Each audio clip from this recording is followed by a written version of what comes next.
Well,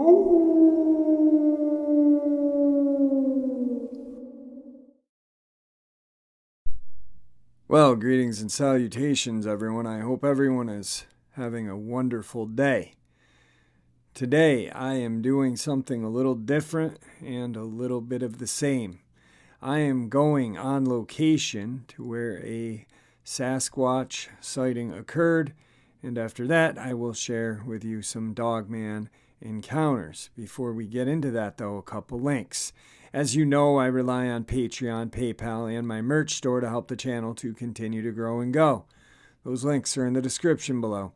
Also, Dogman Frightening Encounters, Volume 1, 2, and 3, the audiobook versions. They were written and researched by Tom Lyons, narrated and produced by me, Jeffrey Nadolny. Those audiobooks are available on Audible, Amazon, and iTunes, the links to which are also in the description as well. Now, everyone, I have taken far too much of your time. Let's get on with today's upload, shall we? So that is Nolan Road, and this is the road. Back in 1970, 1980s, somewhere in there was a reported Sasquatch sighting. This is in the town of Moreau. It's a dead end, as you can see. I shared this encounter a couple days ago. I just wanted to bring you to the spot where this encounter took place. So when this encounter took place, a child and his dad were driving down Nolan Road to the dead end to a boat launch. There's a boat launch down here, and I just wanted to share a little bit of the area with you guys.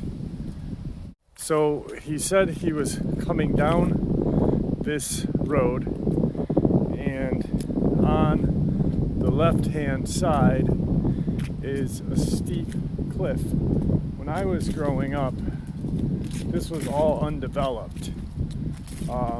There was no houses over here. As you can see, there's houses now, but this is the embankment that he was talking about.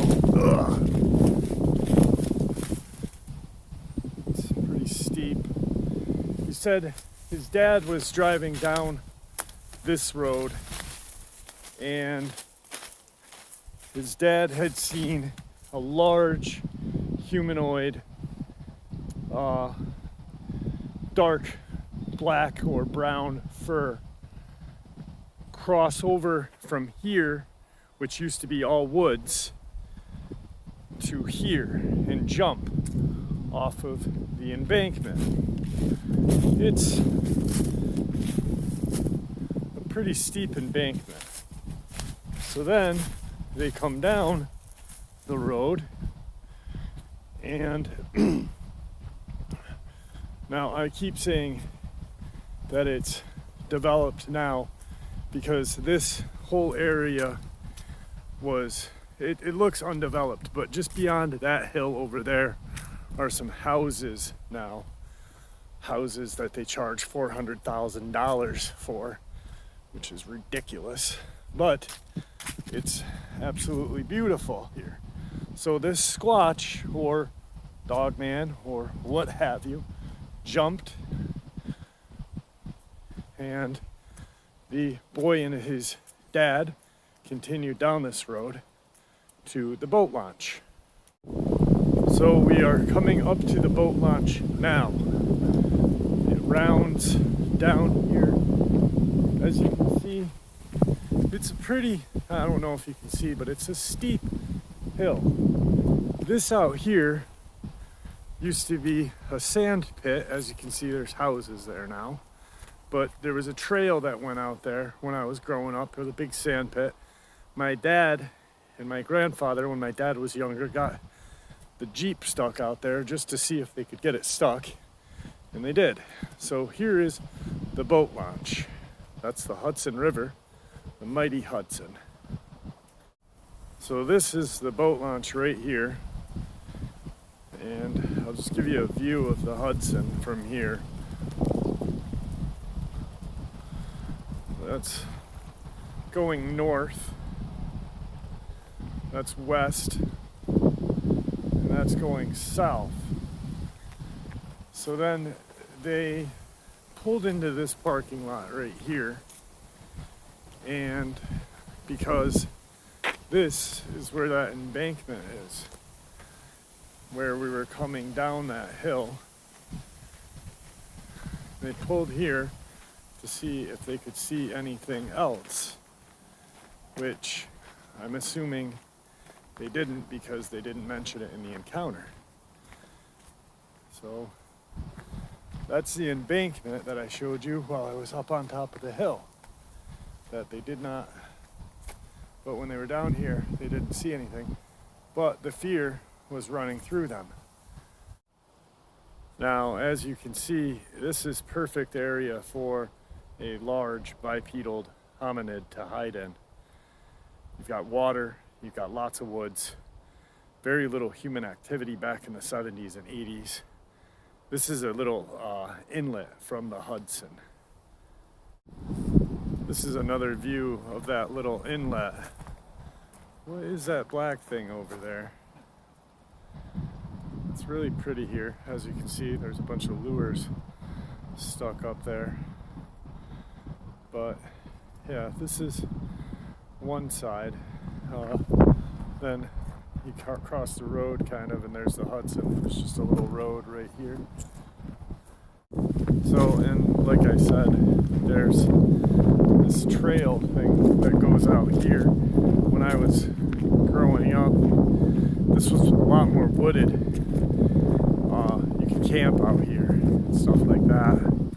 So, I mean, you can see this is prime location for any type of bipedal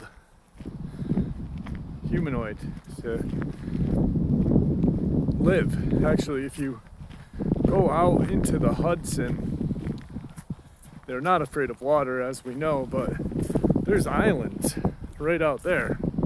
That's a small island in the middle of the Hudson where there's absolutely no human activity. So, I mean, like I said. Alright, so this is where that sighting occurred that I shared. I wanted to bring you guys to it so you guys could see exactly where it is. It's a beautiful area, and I mean, the Hudson River, New York, has many sightings, reported sightings. But yeah, this is the hometown sighting. A couple more in Washington County. We're in Saratoga County right now. But this is an eighth of a mile from where I grew up.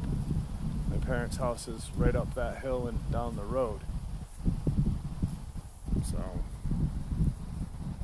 I don't know if you guys can see it, but there's these little rock islands that one of these guys could cross just to get to the other side of the Hudson. Once again, it's beautiful here. So that's the boat launch. That's where they pulled off, and that's where they looked back up that hill to see if they could see it, but they didn't, unfortunately. Or fortunately for the dad, because the dad had been scared. I did reach out to the person that had the encounter. I emailed them. All that was with the report was an email address. So I don't know their name. Chances are I went to school with them, or they were a little older than me, because I was born in 76. So late 70s, early 80s, I was young. But they were young too, so who knows? But yeah, so hometown right here. Hometown Sasquatch sighting. Let's give you a little more scenery. And we'll do some more encounters to follow this video up with. Thanks, guys.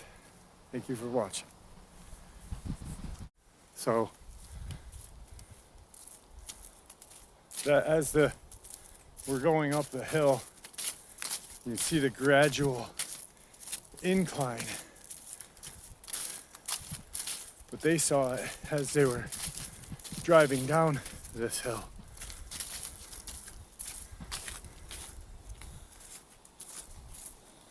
I'm assuming probably came off of this and jumped down onto the road, ran across, and jumped.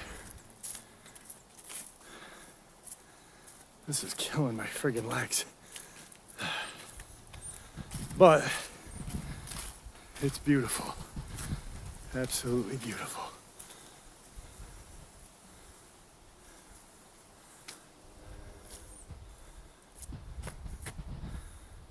So it's deep, steep, and a rather long jump. It came off of, well, that wasn't there. That's new.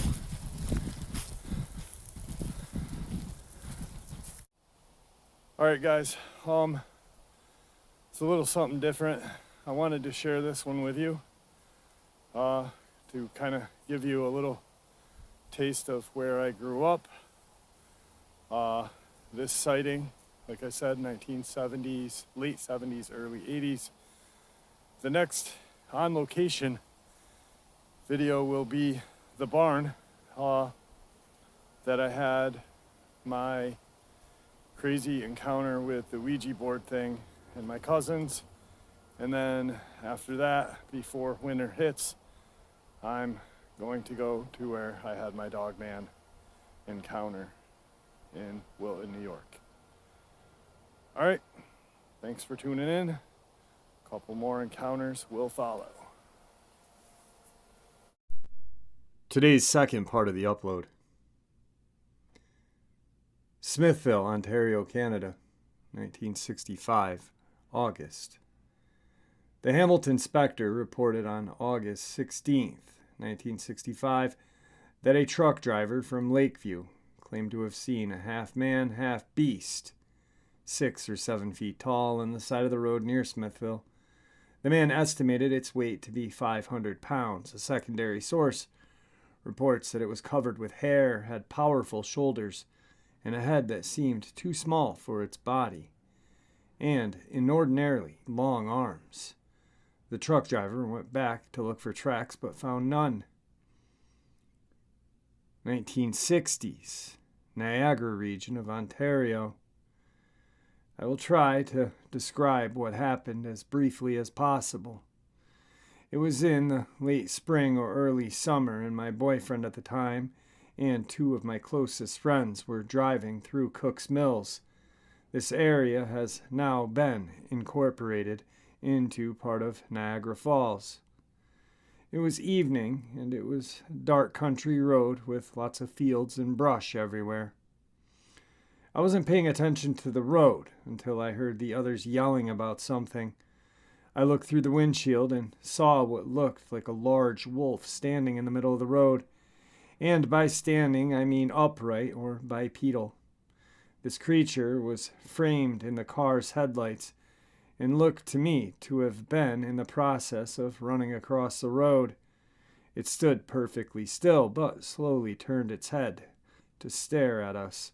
After 5 or 10 seconds, it turned its head back and ran across the road and into the brush on the other side. It ran on its hind legs only, as if that were natural. The males in the car wanted to get out and chase it, while my girlfriend and I were locking the doors and rolling up the windows. We told them that if they got out of the car, we would drive off and leave them there. So we continued on to the falls. Here are a few facts I observed during the brief period. Number 1. The creature looked to be the size of an average wolf if it were standing upright, maybe a bit taller. Number 2. Although it made no aggressive move toward us, I had the distinct feeling that it was thinking about coming over and decided not to. Number 3, the eyes were intelligent, and they had an almost amused look to them, as if it knew we were scared and found it amusing. Number 4, I had the impression it could see us in the car, even though it was dark and our headlights would have made it impossible to see in. And number 5, I was extremely grateful that it decided not to investigate us. The witness made inquiries of someone who lived on the road at the time, and although he said he had not seen anything like what they had seen, there were times when he was a kid and riding his bike back home from one of his friend's house. He could hear something keeping pace with him in the brush, but he never saw anything. The description of the creature sounds similar to those reports of a Michigan and Wisconsin dogman. The only other report from that area, southern Ontario, came from the witness' own research, and it happened around the late 70s, early 80s on the QEW southbound towards Niagara. Just before the Skyway, a similar creature ran across the Queen E very late at night, actually around 3 or 4 in the morning. It was spotted by a person on their way home from work. Today's third part of the upload, Ontario, a large black wolf/werewolf, Burlington.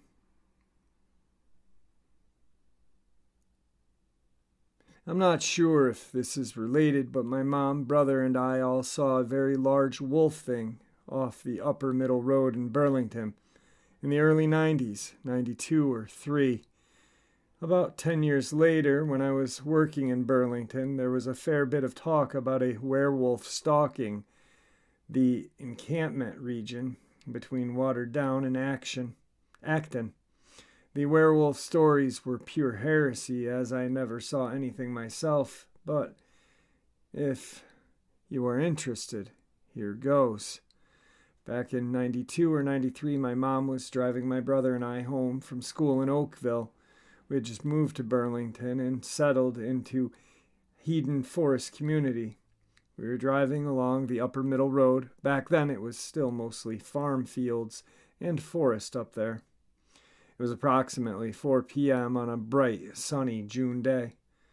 There was an old house in bad repair along there. It was just off the side of the road that I noticed something big, black, and weird looking.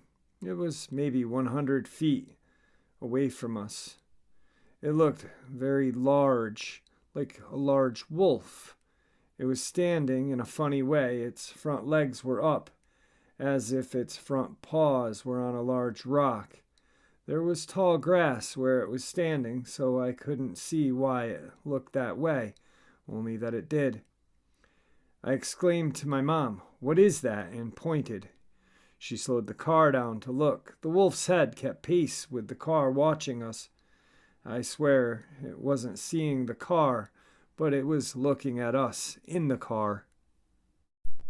We couldn't get over the sheer size of this thing. It was about the size of a large black bear, but very much like a wolf or a dog in its head. It had long, black, grayish fur. It was not in the shadows. We were seeing it clearly. My mom said it was a large wolf, but we were in the city and that was just crazy. We all had goosebumps from looking at it look at us. The whole encounter was maybe 10 to 15 seconds long, but we were really scared. It looked like it was thinking about charging us, sort of mid-pounce. My mom started driving faster and didn't stop until we were home. Not bothering to do the groceries after all, she was that shaken up. After that, my mom refused to drive along the upper middle road for nearly a month. When my dad got home from work, we told him about the large wolf we had seen. At first he thought we were joking around, but after talking to my mom and seeing how shook up she was, he decided he would go and see for himself, although he did not tell us until the following day. So my dad apparently decided to stop at the house we described to him on his way home from work the following day. He told us this when he got home. He said that he had parked alongside the road and walked down the driveway. He said he got all the way to the house, but saw the windows boarded up and told us no one lived there. And there was no dog in the yard. I think to this day my dad thinks we made it up. I've had many encounters with ghosts and other supernatural things over the years, enough to write a book about. I believe in Sasquatch and lake monsters, but I am not 100% sure on werewolves. I suspect a lot of people have misidentified bears and Sasquatch or just watching too many horror movies. If someone were to ask me what I saw that day definitively, I would have to say the closest thing would be a dire wolf.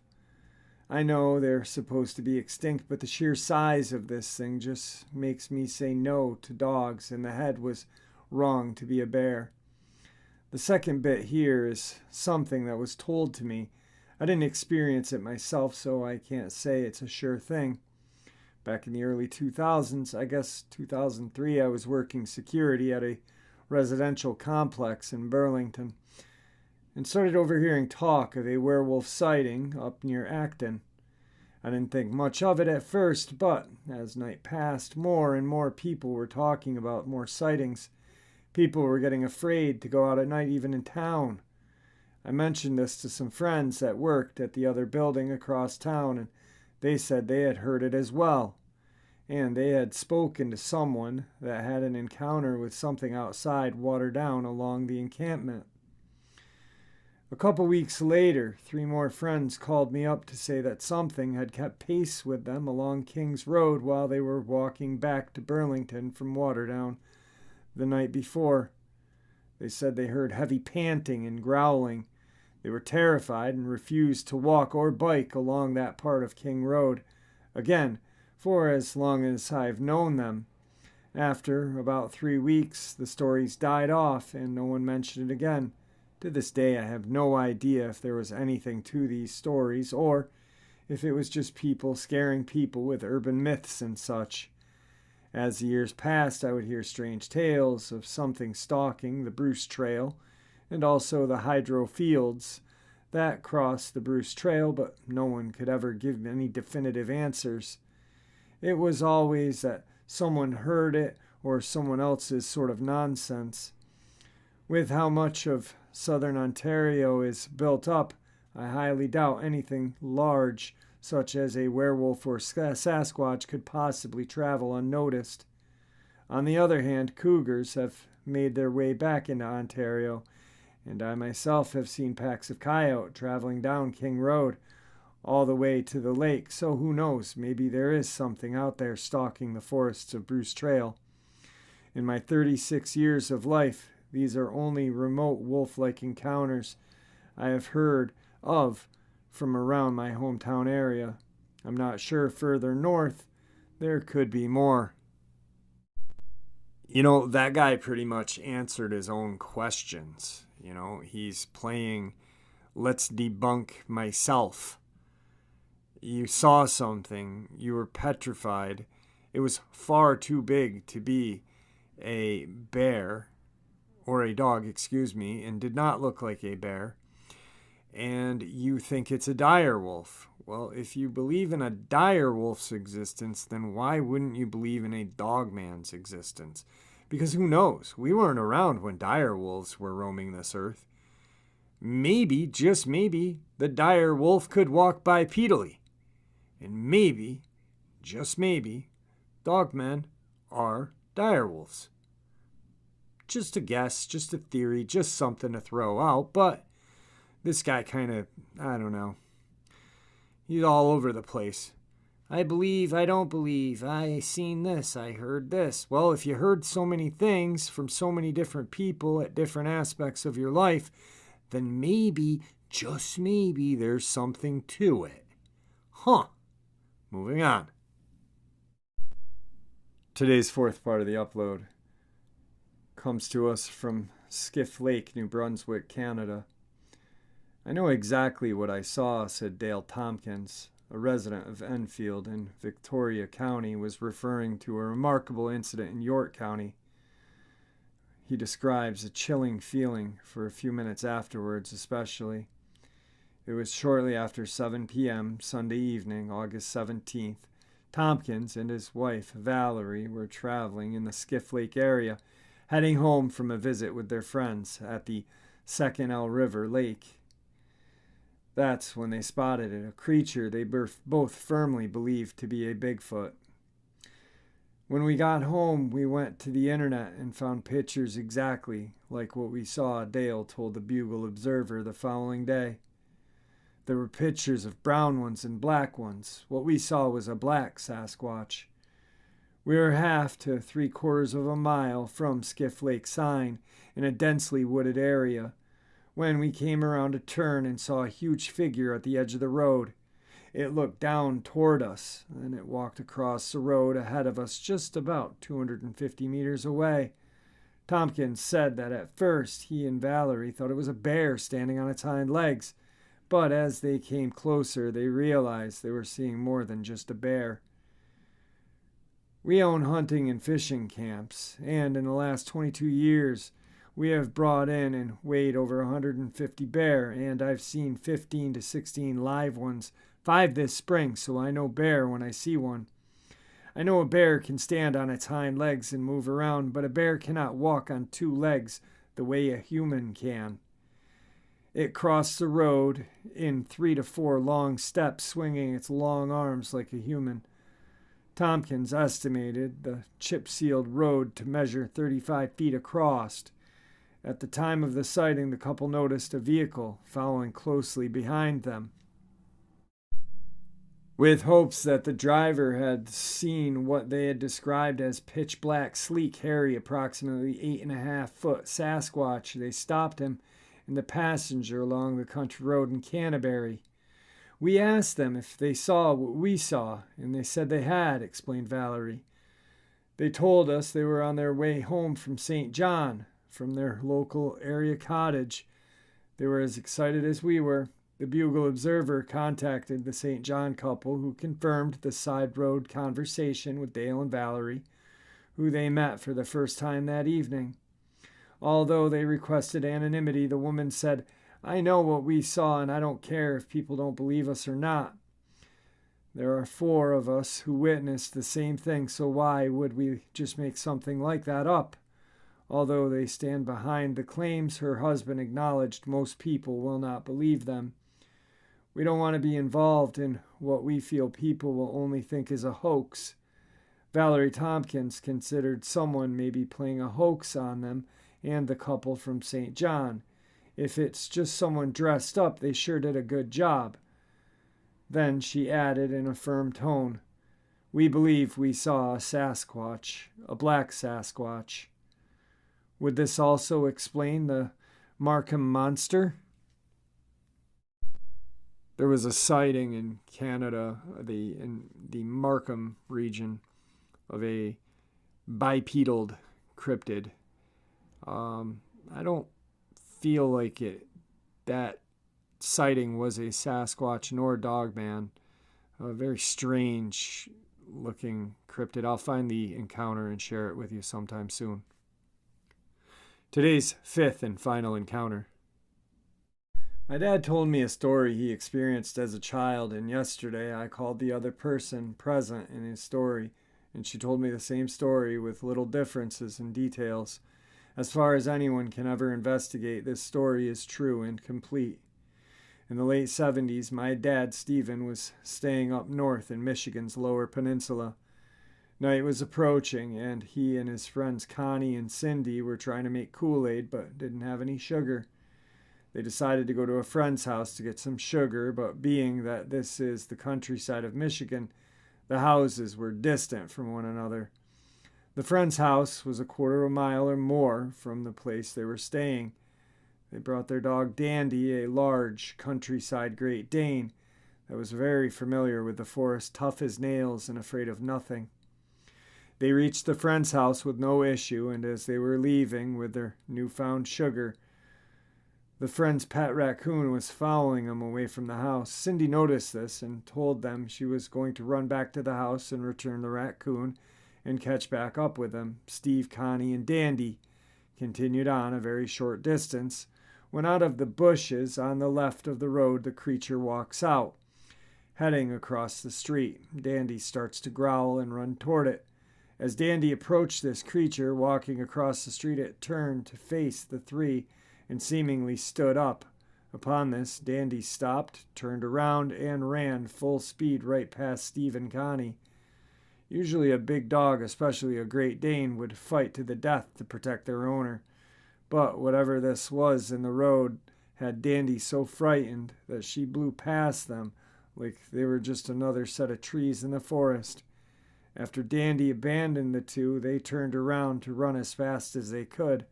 While running, Stephen looked back and saw the creature lunge from the middle of the road into the weeds on the right side of the road. They regrouped with Cindy at the friend's house, so terrified by what they had just experienced.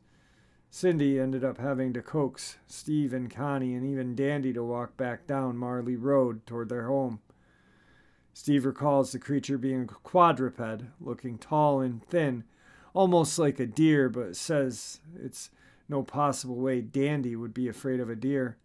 Connie's recollection of the story had some slight differences. She does not remember Dandy running toward the creature. She thinks the moment Dandy saw it, she turned and ran. Connie also claims they did not run. Immediately, she believes they stood frozen in fear as the creature slowly sulked across the road until it walked into the weeds on the right. Only running once, it had finally passed and had not noticed them. Her description of the creature was tall, hairy, bipedal creature with long arms that dragged or nearly dragged to the ground. She later would be shown a picture of the Dogman of Michigan and said this was the closest to what she remembers seeing that day. All right, guys, I hope you enjoyed today's upload as much as I enjoyed bringing it to you. I apologize for the first part of the video if you guys did not like it. I'm trying to get used to making videos that way. I want to, like I said, do the barn where the Ouija board experience happened, that I believe claimed the lives of my cousins and gave me or left me with my terminal illness and left one of our friends completely spiritually and emotionally dead. I've tried to make that beginning part of the video as best as I could. I wanted to show you guys the area where that encounter happened. Like I said, it was not my encounter. It was an encounter that I had heard about and found on the internet a short time after hearing about it, because it happened, like I said, literally an eighth of a mile from where my parents' house is and where the farm is. It happened about 4 miles from where I had my encounter, my Dogman encounter, which I really want to go there and share that experience again while being there, so you guys can see exactly what happened and where it happened. But yeah, I had fun doing that. It was definitely interesting. But if you didn't like it, I apologize. With that, I want to thank everybody for always being here and tuning in. I want to thank everyone for their support. I want to encourage everyone to be kind to each other. And with that, may the Great Spirit watch over all of us and guide us through our path of life. With that, my friends, farewell and see you tomorrow.